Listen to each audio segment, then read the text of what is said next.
I think I found the perfect place to do another HB with a BA. So we're almost done. This will be my third last vlog for Philosopher's Stone, and what I will be looking at today would be Nicholas Flamel and the Forbidden Forest. And so I'm going to do a two-part video today. The first being the moment it hits you. I was rereading, and the purpose of this entire video series is to see what a series like Harry Potter that I read when I was younger can further teach me now that I'm older and in need of different lessons. And this is actually really important. Do not think just because you've read something once that you have gleaned from it all that you can possibly learn. What your circumstances in life are at the moment is always going to affect what you're actually learning from a novel or a philosopher or a movie or anything like that. It's always going to be affected. So as you go through different periods of life, you should always reread at least things that are important to you and that have meant a lot to you in the past. If not, things that people have generally found important. The great philosophers, the great writers of different ages. This allows you to actually learn something more from this. And what I found interesting is this hit me two ways in the particular chapters that I am talking about. Because this is how Harry actually learns about Nicholas Flamel. But I'll first tell you about the little bit that J.K. Rowling slipped in that I absolutely love that made me really aware of this. Rereading the series, there's actually a line, I believe in Nicholas Flamel, in which Harry feels that Snape could read minds. It's beautiful. It's completely subtle, because if you've just read The Philosopher's Stone, then that is something that an 11-year-old would think. Especially one who doesn't know what's going on, and just how aware Snape seems to be about everything. It's completely natural to think that. But after you've read the entire series, that just has a completely different connotation to it, as like, wow. Wow.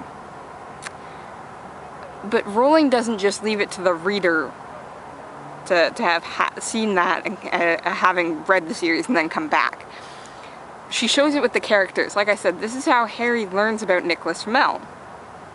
Earlier in the book, he read just a vague reference of him. It takes rereading that reference later in his life to understand the importance of it. When he first reads it, it's like, cool, wizard. Specifically, this is going to be the guy running my school. Cool. He seems to have done a lot of cool things. I have no idea what it means, but cool things have been done. Yay. Sorry about the siren. There seems to be something crossing the bridge. Fire truck crossing the bridge.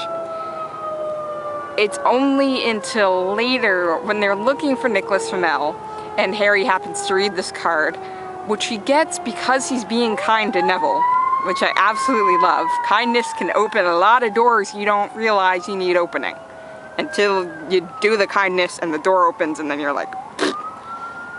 And when he rereads it, it suddenly makes sense to him. He's suddenly able to understand more. So this is why you always have to reread things. Don't read something once and think, that's everything I could possibly learn. Especially if you've learned a lot from it. Okay? Part 2 is something that is more apparent to me in the second chapter, so the Forbidden Forest, which is this really interesting layering of evil or negativity or badness. Oh god, that's a terrible word for it. Evil is what I'm going to go for. Because evil has a tendency, just like good and bad, and I'm going to link to a really interesting video on TED-Ed that talks about good and bad and why we need to get rid of those words. But I'm going to stick with evil for right now, because that tends, like good and bad, to create this binary. There's either good or there is evil. And Rowling's actually throwing that out the window when you actually get a look at this chapter pretty closely.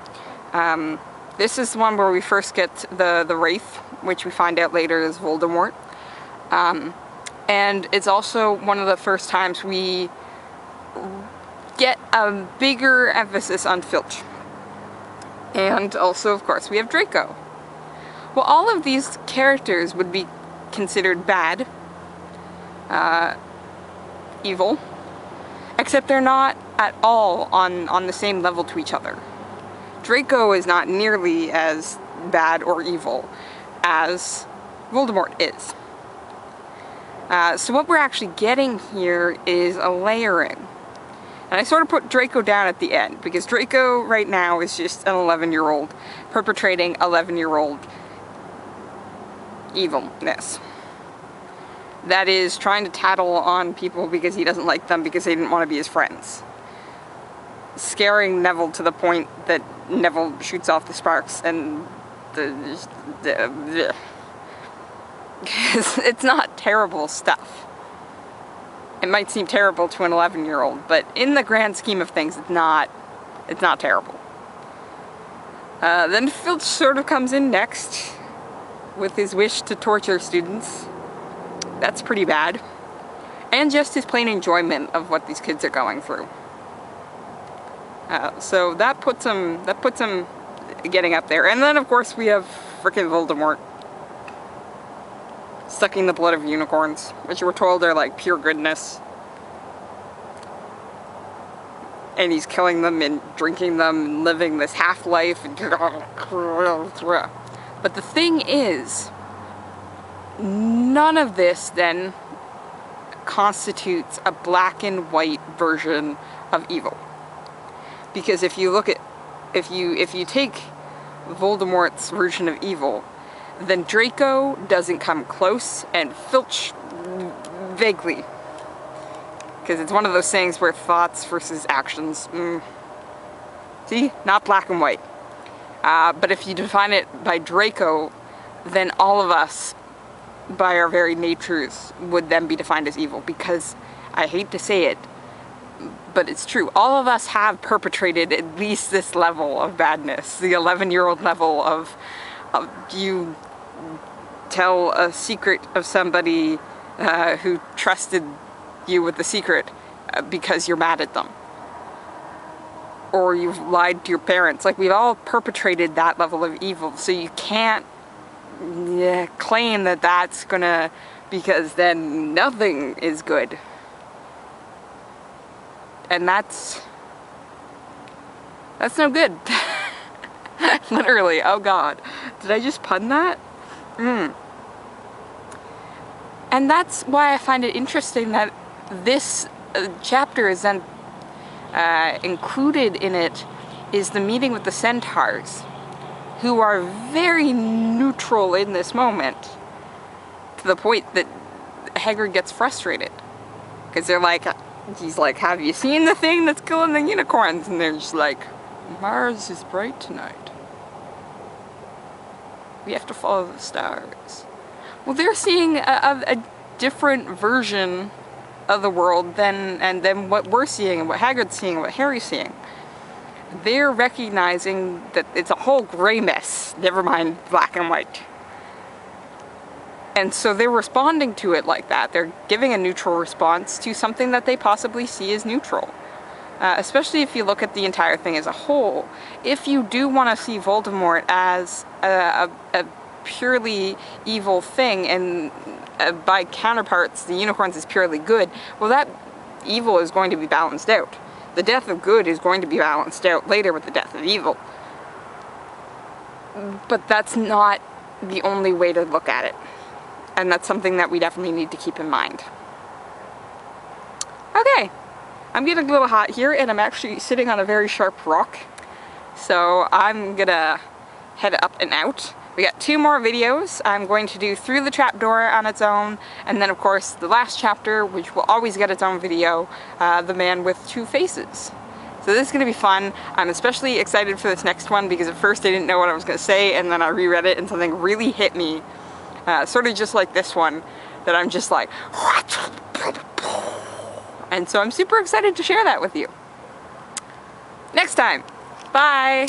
The next question is, can I reclimb this hill? Ugh.